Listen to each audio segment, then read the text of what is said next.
Yes. పిల్లలు IAS అవ్వాలంటే ఏ subject చదివితే ఎక్కువ నాలెడ్జ్ వస్తుంది? అంటే ఈ సబ్జెక్ట్ చదివితే నేను త్వరగా అటెంప్ట్ చేయగలుగుతాను, త్వరగా క్రాక్ చేయగలుగుతాను అని చాలామందికి చాలా డౌట్స్ ఉంటాయి. సో పిల్లలు స్కూల్లో ఏ సబ్జెక్ట్స్ మీద ఎక్కువ కాన్సన్ట్రేట్ చేస్తే ఐఏఎస్కి యూజ్ అవుతుంది? సాధారణంగా ఏంటంటే మీకు maths, non maths, science, non science అని ఒక 2 రకాలుగా టోటల్ సబ్జెక్ట్స్ని మనం డివైడ్ చేయొచ్చు. అలా కాకుండా మ్యాథ్స్, సైన్సెస్ ఒక section, non maths, non science ఎలా అయినా పర్లేదు. అంటే మనకు అర్థం చెప్పాలి, ఇంటర్మీడియట్లో MPC maths, physics, chemistry, BiPC biology, zoology, chemistry, physics, CEC civics, economics, commerce, HEC history, economics, commerce. ఇట్లా సాధారణంగా ఏ స్టూడెంట్ అయినా ఈ రెండింటిలో ఏదో ఒక స్ట్రీమ్కి చెందినవాడై ఉంటాడు. మీరు కూడా ఇప్పుడు you are listening to me కదా, as a news presenter or whatever you name it, మీకు కొన్ని అకాడమిక్స్ అంటే ఇష్టం, కొన్ని అకాడమిక్స్ అంటే ఇష్టం లేకపోవడం ఉంటుంది. సాధారణంగా ఇందులో మ్యాథ్స్ ఇష్టమైన వాళ్ళకి సైన్సెస్ ఇష్టం అవుతాయి, మ్యాథ్స్, సైన్సెస్ ఇష్టం కాని వాళ్ళకి ఆర్ట్స్ ఇష్టం అవుతాయి, హ్యుమానిటీస్ అని కూడా అంటాం. సరే, ఏది ఇష్టం లేని బ్యాచ్ ఒకటి ఉంటుంది, అది వేరే కదా, వాడు గొడవలేదు. అలా ఇష్టం లేని వాళ్ళు అంటే ఇందాక నేను చెప్పిన maths, non maths, science, non science ఇష్టం లేని వాళ్ళు మ్యూజిక్, లిటరేచర్, ఆర్ట్స్, పెయింటింగ్ అంటాం కదా, అటువైపు వెళ్తారు. సో ఇలా అనుకున్నప్పుడు ఐఏఎస్ కాకుండా మిగిలిన ఎగ్జామినేషన్స్ కొన్ని సైన్సెస్ మీద ఆధారపడి ఉంటాయి. మీకు సిఎస్ఐఆర్ లాంటివి ఏమైనా సైంటిస్ట్ బేస్డ్ ఎగ్జామినేషన్స్ మనం రాసామనుకోండి, డిఆర్డిఓ ఎగ్జామినేషన్స్, అది సైన్స్ బేస్డ్. అది అలాగే ఇంజనీరింగ్ లాంటివి ఏమైనా రాశారనుకోండి, అప్పుడు maths and science based. Medical రాశారనుకోండి, సైన్సెస్లో biology, zoology and other based. అలా కాకుండా మీరు ఎంబీఏ వైపు, సిఎస్ వైపు వెళ్ళారనుకోండి, నాన్ సైన్సెస్. ఇప్పుడు ఎగ్జామినేషన్స్లో మీరు ఎల్ఐసి ఎగ్జామినేషన్ రాస్తే మ్యాథ్స్ ఉంటుంది, కానీ అంతకన్నా సైన్సెస్ ఎక్కువ ఉండొచ్చు. మీరు బ్యాంక్ ఎగ్జామినేషన్ రాశారనుకోండి, మ్యాథ్స్, సైన్స్ ఉండొచ్చు, కానీ దానికన్నా ఎక్కువగా నాన్ మ్యాథ్స్, నాన్ సైన్సెస్ ఉండొచ్చు. అంటే సివిక్స్, ఎకనామిక్స్, బ్యాంకింగ్ ఇలాంటివి ఉండొచ్చు. అటు తిరిగి ఇటు తిరిగి మీరు ఈ భారతదేశంలో ఏ ఎగ్జామినేషన్ అయినా తీసుకోండి, ఏదో ఒక స్ట్రీమ్కి లిమిట్ అయి ఉంటుంది. దీంతో అది ఐఏఎస్ మాత్రం అన్నీ కవర్ చేస్తుందండి. మ్యాథ్స్ కవర్ చేస్తుంది, సైన్స్ కవర్ చేస్తుంది, హిస్టరీ కవర్ చేస్తుంది, ఎకానమీ కవర్ చేస్తుంది, జాగ్రఫీ కవర్ చేస్తుంది, అటు బయాలజీ కవర్ చేస్తుంది. Every subject is just linked with IAS అండి. ఇలా అనగానే చాలామంది భయపడిపోతాం మొదలు పెడతారు. యాక్చువల్లీ చాలామంది కొన్ని మిత్ అదే. ఇప్పుడు మామూలుగా మీరు మీ ఫ్రెండ్కో లేదా మీ ఫాదర్కో లేకపోతే మీ ఎవరైనా మీ అంకుల్కో ఫోన్ చేసి ఇలా నేను ఐఏఎస్ ప్రిపేర్ అవుతాను చెప్పండి సరదాగా, అయ్య బాబా ఐఏఎసా, నీ వల్ల అవుతుందా, ఏంటనుకుంటున్నావు నువ్వు చెప్పడం మొదలు పెడతారు. కానీ విచిత్రం ఏంటంటే గమనించాల్సింది, అన్నీ చదవాలంటే అర్థం అన్నిటినీ చదువుతూ కూర్చోమని కాదు. దానికో ప్రిస్క్రైబ్డ్ సిలబస్ ఉంటుంది. ఎంసెట్కి ఎలా అయితే ఉంటుందో మిగతా వాటికి ఎలా అయితే ఉంటాయో సిలబస్ అంటూ ఉంటుంది, ఇక్కడ కూడా ఉంటుంది. కొంత సిలబస్ ఎక్కువ, కొంత సిలబస్ తక్కువ అలాంటివి ఉంటే ఉండవచ్చు. అందుకని సిలబస్ మీద మనం ఆధారపడి ఉంటాం కాబట్టి ఇక్కడ ఏమీ కంగారు పడాల్సిన అవసరం లేదు. ఏ స్ట్రీమ్ తీసుకోవాలి, ఏ స్ట్రీమ్ చదవాలి అంటే అన్నీ చదవాలి. కానీ 10th క్లాస్ వరకు ఏ స్టూడెంట్ అయినా ఆల్ సబ్జెక్ట్స్ అవుతారు. 10th క్లాస్ తర్వాత స్ట్రీమ్లు నాన్ సైన్స్, నాన్ మ్యాథ్స్, ఇట్లా సైన్సెస్ ఇలా వెళ్తారు. డిగ్రీ కూడా అలాగే జరుగుతుంది. బీటెక్, మెడికల్, అయితే సిఏనా, ఇంకొకటి బిఏనా, బీకామా, బిఎస్సీయా, ఎంబీఏనా, ఎంసీఏనా, ఎంఎస్సీనా, ఎంటెక్, ఇలా మొత్తం మీద మన యొక్క 10th క్లాస్ నుంచి పీజీ వరకు మనం we're entering the zone where specialization required. ఈ స్పెషలైజేషన్లోకి నువ్వు వెళుతున్న కొద్దీ ఏమవుతుందంటే మిగతా సబ్జెక్టులని పక్కన పెట్టేస్తావు.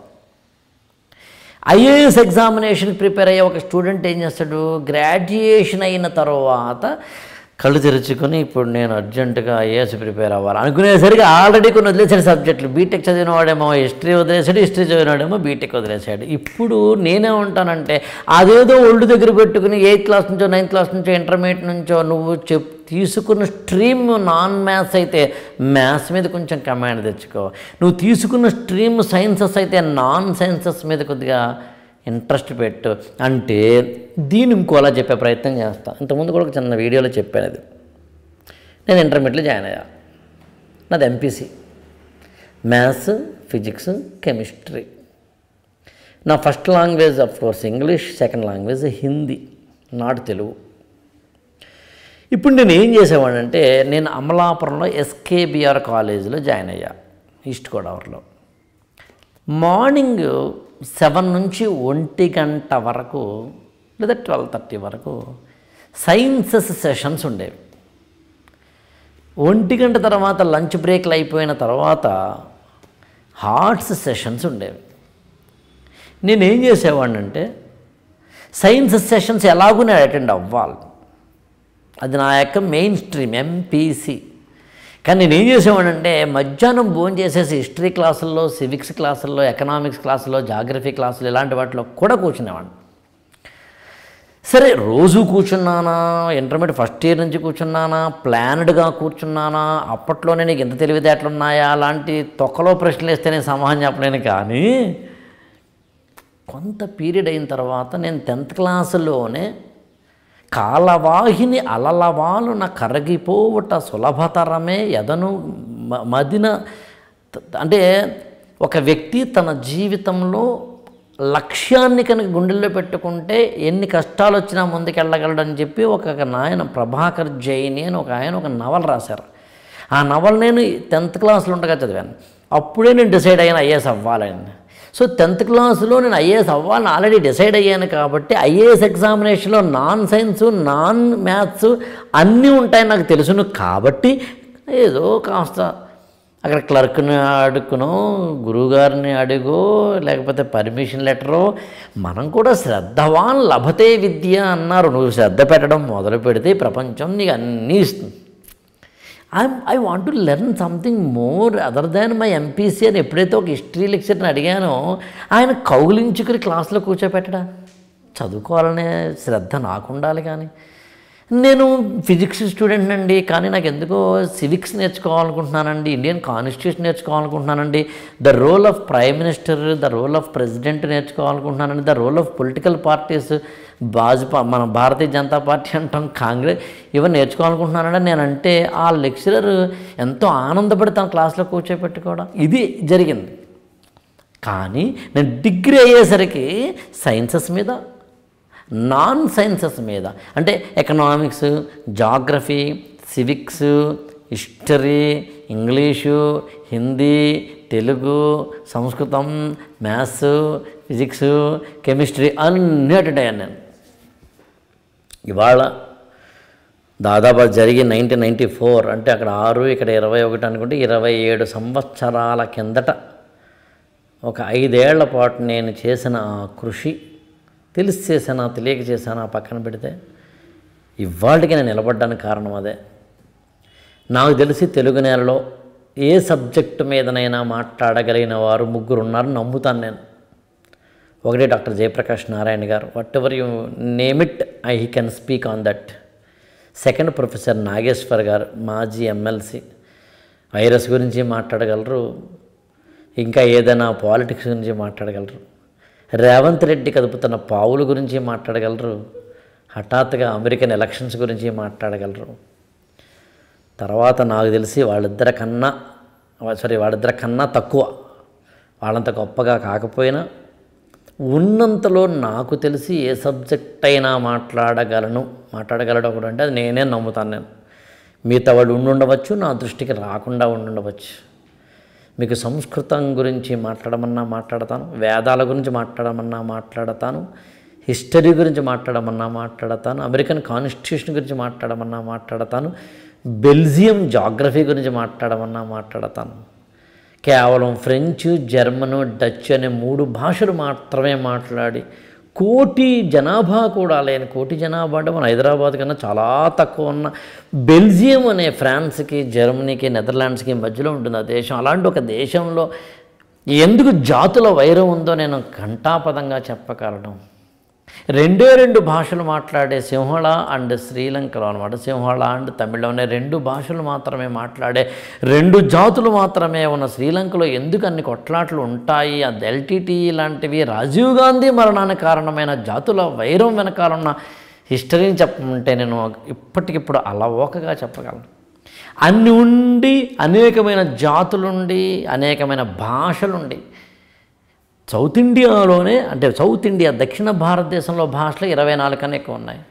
తెలుగు, గోండి, కొండ, పెంగో, మండ, కుయి, కువి, కొలామి, నాయకి, పర్జి, గదబ, వల్లారి, కూరుక్కు, మాల్తో, బ్రాహి, తమిళం, మలయాళం, కన్నడం, తుళు, కొడగు, కోత, తోద, ఇరుల, బడగ, ఇవి దక్షిణ భారతదేశంలో. ఉత్తర భారతదేశంలో మహారాష్ట్ర నుంచి మనం మొదలుకొని మీరు మరాఠీ, గుజరాతీ, రాజస్థానీ, హర్యానీ, కాశ్మీరీ, బీహారీ, బెంగాలీ, ఒరియా, సంస్కృతం, ప్రాకృతం, పైశాచి, మాగధి, అర్ధమాగధి, పాళి, ఉర్దూ, హిందీ, ఇన్ని భాషలు కలిగిన ఈ దేశం ఇప్పటికి ఒక్కసారి కూడా జాతుల వైరంలో పడలేదు. చిన్నవి ఏవో ఉంటాయి మా భాష, అది కూడా అప్పుడప్పుడు రాజకీయ నాయకులు ఎలక్షన్ ముందు చేసే పనికి మాలిన పనులు తప్పించి. కానీ ఈ దేశం ఎందుకు ఎలా ఉంది మరి చిన్న దేశాలు ఎందుకు లేవు? 130 కోట్ల జనాభా కలిగిన భారతదేశం ఏమో కలసికట్టుగా ఉంది. 2 కోట్ల జనాభా శ్రీలంక, ఓరి తసదియ 2 కోట్ల జనాభా కొట్టుకు చేస్తున్నారే. మరి 1 కోటి అంతకన్నా ఎక్కువ లేని జనాభా బెల్జియం కొట్టుకు చేస్తున్నారే. సో ఇవన్నీ నాకు రాత్రికి రాత్రి వస్తాయా? రాగలదా? నో. అది జయప్రకాష్ నారాయణ గారైనా కానీ, మెల్సి నాగేశ్వర గారైనా సరే కానీ. సో నేనేమనుకుంటున్నానంటే రేపటి తరంలో ఒక జయప్రకాష్ నారాయణని, ఒక ఎమ్మెల్సీ నాగేశ్వర్ గారిని, నేను జ్ఞానం పరంగా మాట్లాడుతున్నాను, మళ్ళీ వ్యక్తిగతమైన విన్సెంట్ ఫ్రాన్సిస్ కా, అలాంటి వ్యక్తులు తయారు చేయాలనుకుంటున్నాను. అందుకు ఐఏఎస్ ఫర్ యంగ్ ఇండియా అనే టైటిల్ పెట్టాను నేను. టీనేజ్ పిల్లలారా ఒక్కసారి నా దగ్గర రండి, 1.5 year నాతో ఉండండి, నాలెడ్జ్ని టేస్ట్ చేయండి. చాలా బాగుంటుంది. యాక్చువల్గా వాడ్కా కన్నా బాగుంటుంది, కిక్ బాగా ఇస్తుంది. అది గర్ల్ ఫ్రెండ్ ఇచ్చే కిక్ కన్నా పుస్తకం ఇచ్చే కిక్ ఎక్కువ నమ్ముతాను నేను. బాయ్ ఫ్రెండ్ ఇచ్చే కిక్ కన్నా నాలెడ్జ్ ఇచ్చే కిక్గా నమ్ముతాను నేను. ఈ నాన్ సెన్స్ వైపు వెళ్తారా? నేనేం చేయగలను? Go ahead. But there is one more, ఇంకొక ప్రపంచం ఉంది. అదిగో నవలోకం, తెలుగులో పాట ఉంటుంది, అలా ఒక నవలోకం ఉంది, జ్ఞానలోకం ఉంది, రండి. ఇంతే. ఇందుకే నేను ఐఏఎస్ ఫౌండేషన్ కోర్సును స్టార్ట్ చేశాను. నాకు ఇందులో ఇంకా ఏ ఎజెండా లేదు. మీ పిల్లల్ని అర్జెంటుగా ఐఏఎస్ని చేసేస్తాను, కళల్ని అమ్మి అరచేతిలో అబ్బే ఉండదు. కళల్ని అమ్మి అరచేతిలో స్వర్గం ఇచ్చి నెవర్. ద ఓన్లీ థింగ్, తల్లిదండ్రులారా మీ పిల్లల్ని సన్మార్గంలో పెట్టాలంటే ఇంకో ఇచ్చారు. అందుని మీరు అడిగిన దాంట్లో ఏ సబ్జెక్టు అన్నప్పుడు అన్ని సబ్జెక్టులు వచ్చేస్తాయి. కాబట్టి ఇప్పటి నుంచి ప్లాన్ చేసుకోమని చెప్తూ ఉంటాం.